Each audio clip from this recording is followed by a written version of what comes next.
Good evening, everyone. Welcome to today's post-match press conference. We have head coach Pascal Jansen. If you have a question, please raise your hand. We'll get started with Matt. Hey, Coach Matt Mangum, Hudson River Blue. Hi, Just Matt. honestly, first kind of thoughts on the game. Of course, a lot to take away with the team and thoughts on the result in the whole as a whole. Just a little too short. That sums it all up. Just a little too short. But on the other hand, in an away game, starting against Miami, it's always a challenge. And I think my boys took on the challenge with a brave heart, and they were very courageous. Um, I think we controlled some parts of the game the way we wanted to, especially out of possession, even though they went down with one man. But then again, it's always very sad to concede a late equalizer. Chris? Hey, Coach, Chris Cameron from the outfield. Hi, I'm just Chris. curious as to your thoughts on each of the substitutions you made tonight. Just kind of wondering what your thought process was on for each of them. Some of the guys were fatigued. That's quite obvious. Kevin was finished. The tank was empty. Alonso, the same. He did a tremendous job in playing in the area behind the defense of Miami. Maxi is coming back from a minor injury, so we have to keep him on board. Tana was on a yellow card, unfortunately, so I didn't want to take any risk of him getting sent off with a second one, because he was very close to the second one before we went into halftime. And yeah, then you saw the changes with Nico. I think it's quite clear. And Pepe is also one of the guys that needs the minutes in order to get closer to the team. Scott? Hey, Coach, how are you? Scott Church Stream Punk Soccer. Thanks for the time. Hi, Scott. Uh, Talk, if you please, right after the red card, obviously you had the free kick and Mija's goal there. Talk a little bit about how big that was, especially falling down early. Thanks. Good question.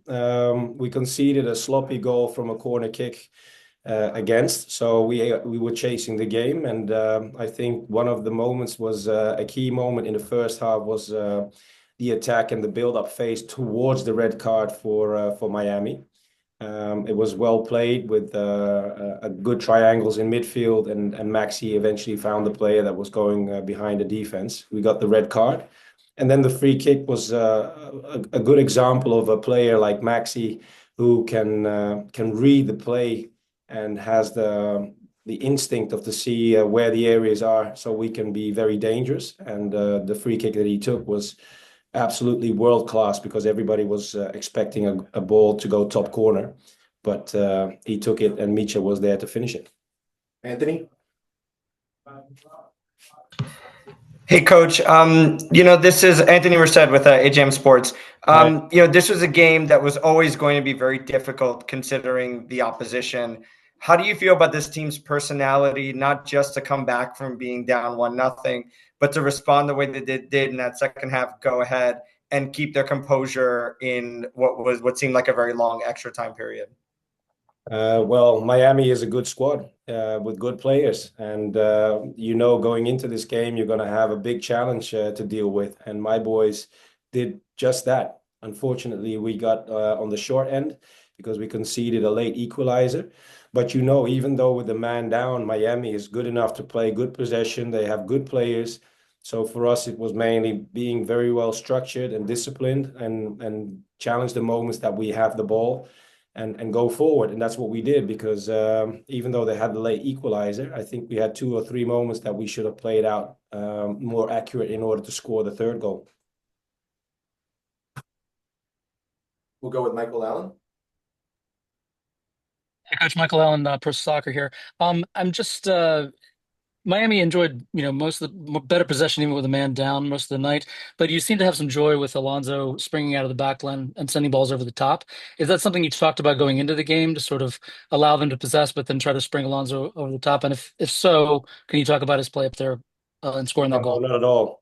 We have our moments that we were good on the ball as well. But then again, if the areas become too big between the lines, they have the players that will find these spaces. And them playing at home, you also know that the moments will come when you intercept the balls to challenge them behind their defense, because that's where their weakness is. So sometimes we just allow them to have the ball in order to have these spaces and challenge them. Because if you go back to the second goal, this is a good pressing situation on the opponent's half where we score the second goal. So it was a combination of several thoughts in order to be ready and have a good game management in order to get the points our way. Final one, we'll go back to Chris. Hey, Coach, Chris Cameron from the outfield again. Chris. Just curious on your assessment, at least initially, of the performance of Jonathan Shore and Cavallo. Both getting their first minutes with the club at this level, and then if there's the last goal there, if there's a learning moment there for the guys in terms of just take a professional foul. Just your thoughts. Thanks. Yeah, well, you mentioned it just now. I think a professional foul would have been the best solution in this phase. You could see, unfortunately, Juli goes for a challenge and he goes down and he misses the ball. So they get the opportunity to speed up the attack. But overall, I'm very satisfied with the subs coming on. Pepe has come back from a long due injury.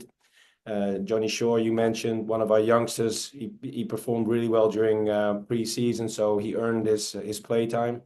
And Nico has been tremendous in pre-season, so he's a good stand-in for Kevin, and that's what they showed. But it was also a great challenge for them to see how top players can manage a game like this. So this is what they have to take into the next game. Great. Thank you, everybody.